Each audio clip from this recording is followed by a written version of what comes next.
আপনার মতো মানুষকে আল্লাহ পাক কখনোই তার অমঙ্গল করতে পারেন না। কখনোই আল্লাহ পাক আপনাকে অপদস্থ করবেন না। কেন? কারণ আপনার ভিতরে মানবিক সিরিয়াস 5টা গুণ আছে।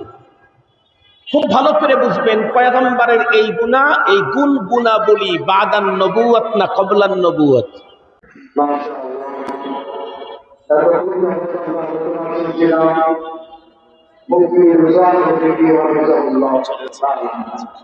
সম্মানিত উপস্থিতি,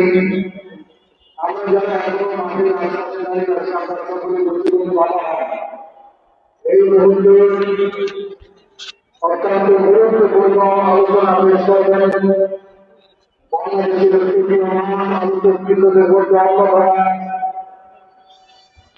আল্লামা আব্দুল নাসির খান সিরাজুল বাংলাদেশ রাজনীতির পরিষদের সম্মানিত সভাপতি আল্লামা আব্দুল নাসির খান সিরাজুল হাফিজাহুল্লাহ, জাতীয় ওয়াইজিন পরিষদ বাংলাদেশের আয়োজিত মহাসম্মেলনের পক্ষ থেকে আমাদের সকলকে আজকের আলোচনা থেকে উপস্থিত করার জন্য আমরা যারা দাঁড়িয়ে আছি মেহরবানি করে একটু বলতে ভালো হয়। মেহমানদের সম্মান রক্ষার্থে আমরা সকলে বলে দেব। আসসালামু আলাইকুম ওয়া রাহমাতুল্লাহি ওয়া বারাকাতুহু। নাহমাদুল্লাহ আল-আলিয়্য আল-আযীম ওয়া নুসাল্লি আলা রাসূলিহিল কারীম, আম্মা বা'দ। ফাকাদ ক্বালা আন-নবী সাল্লাল্লাহু আলাইহি ওয়াসাল্লাম, ইন্নী খাশীতু আলা নাফসি। ফাকালাত খাদীজা, কাল্লা ওয়াল্লাহ লা ইউখযীকা আল্লাহু আবাদা, ইন্নাকা লাতাসিলুর রাহমা ওয়া তাহমিলুল কাল্লা ওয়া তাকসিবুল মা'দুম ওয়া তাকরিদ দাইফ ওয়া তুঈনু আলা নওয়াইবিল হক, আও কামা ক্বালা আলাইহিস সালাতু ওয়াস সালাম। আলহামদুলিল্লাহ, মহান আল্লাহ পাকের অশেষ মেহেরবানি এবং তার অপার কৃপা যে রব্বে করিম আমাদেরকে আজ বাংলাদেশের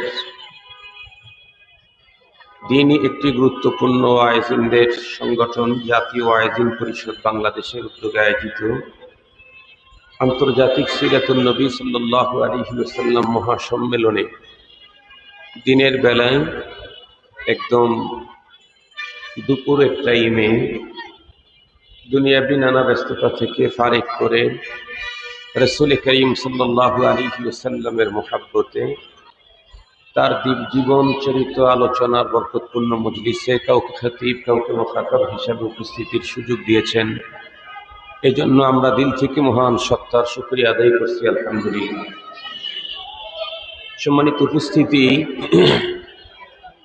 আমি এবং আমাদের সকলের প্রিয় মানুষ সুলতানুল ওয়াইজিন আল্লামা খালিদ সাইফুল্লাহ ইউবি হাফিজাহুল্লাহ, আমাদেরকে অনেক দূরে যেতে হবে।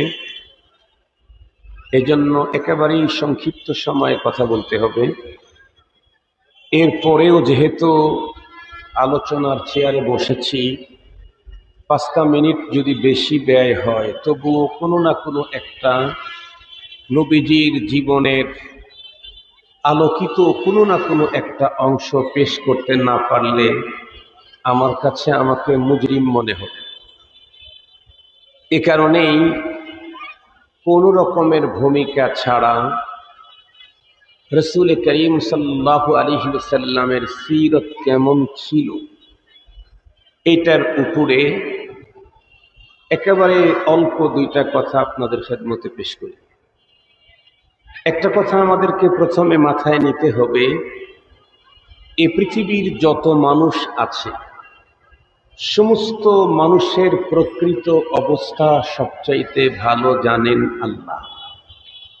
কারণ উনি তৈরি করেছেন, তার ভিতরে কি স্বভাব দিয়েছেন, কি মাল ম্যাটেরিয়াল ঢুকাইয়া দিয়েছেন, এটা ওনার জানা।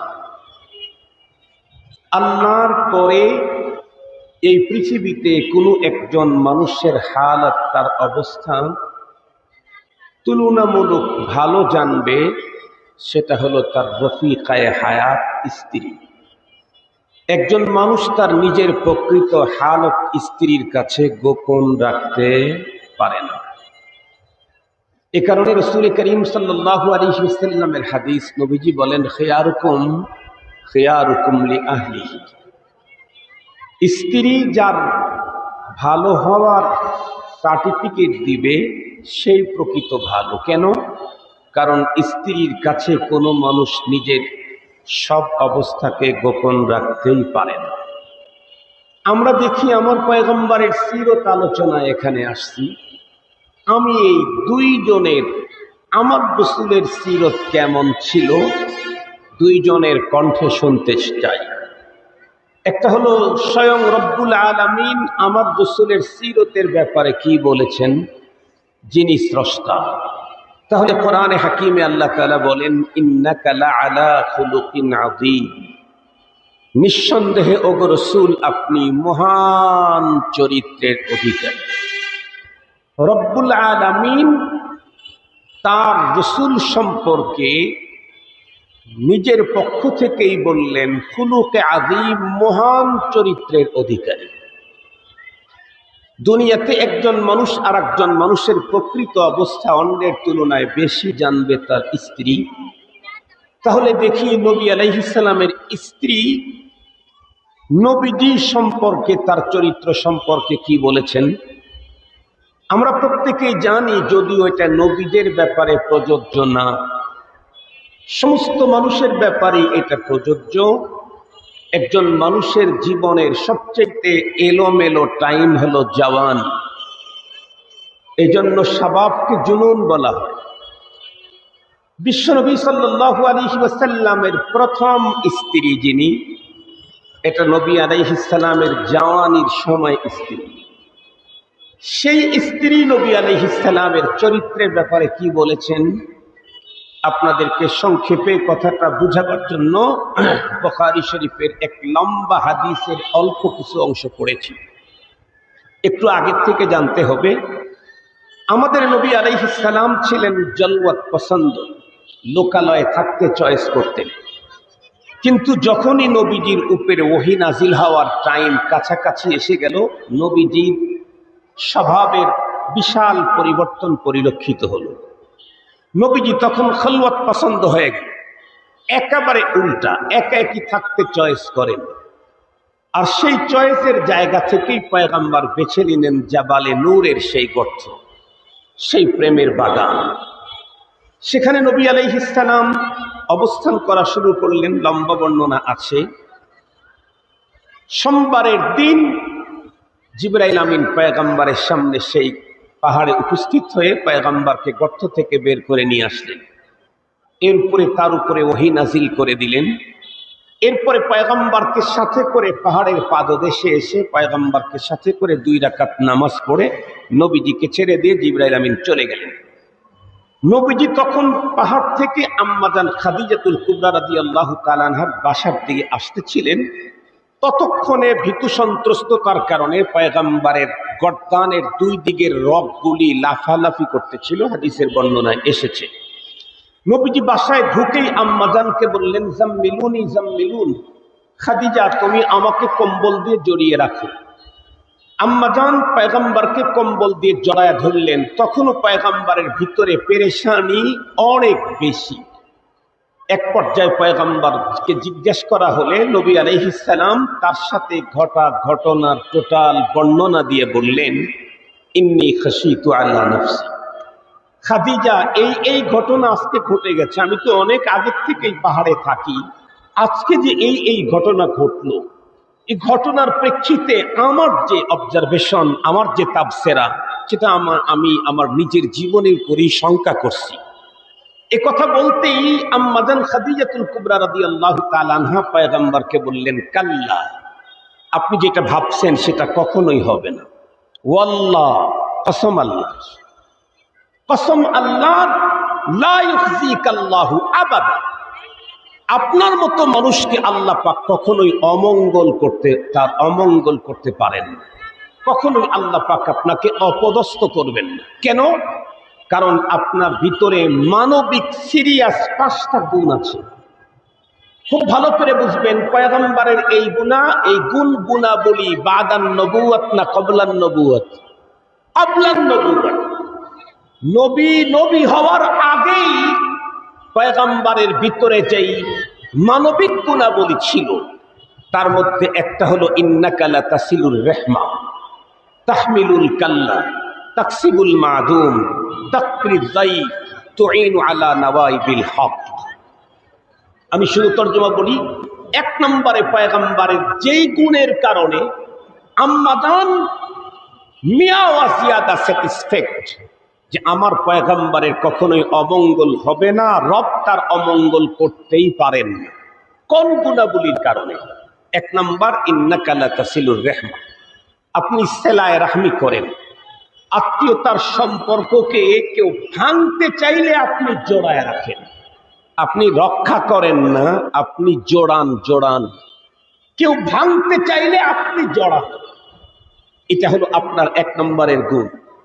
দুই নম্বর হলো তাহমিলুল কাল, যত বিপদগ্রস্ত মানুষ আছে তাদের বিপদের বোঝাটা আপনি নিজে বহন করে তাদেরকে বোঝা মুক্ত করে রাখেন। অন্য কোনো সমস্যা আছে, তার সমস্যা তার থেকে পেরেশানি দূর করে আপনি ওটা নিজের মাথায় চাপিয়ে নেন। তিন নাম্বার তাকসিবুল মাদুম, আপনি অন্যের জন্য, যার কিছু নাই আপনার ইনকাম তার জন্য। সুবহানাল্লাহ বলবেন কি একটু? যার কিছু নাই আপনার ইনকাম আপনার জন্য, যার কিছু নাই তার জন্য আপনার ইনকাম। তারপরে কি? তাকরিজ যায়িফ, আপনি মেহমানকে সীমাহীন কদর করেন। এরপরে কি? তুঈনু আলা নওয়াইবিল হক, হক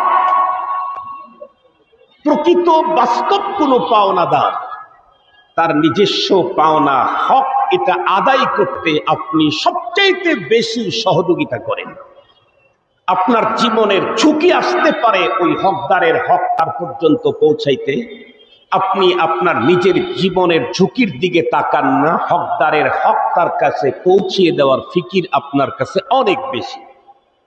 এই পাঁচ গুণাবলীর কারণে আম্মাজান খাদিজাতুল কুবরা রাদিয়াল্লাহু তাআলা আনহা পয়গম্বরকে বললেন, আপনি ব্যক্তিগতভাবে আশঙ্কা করলেও আমি আপনার সে আশঙ্কাকে উড়িয়ে দিচ্ছি, কাল্লা, কখনোই এমনটি হবে না। আবার কসম করে বলতেছি, ওয়াল্লাহ, কসম আল্লাহর, লা ইউখজিকাল্লাহু আবাদা।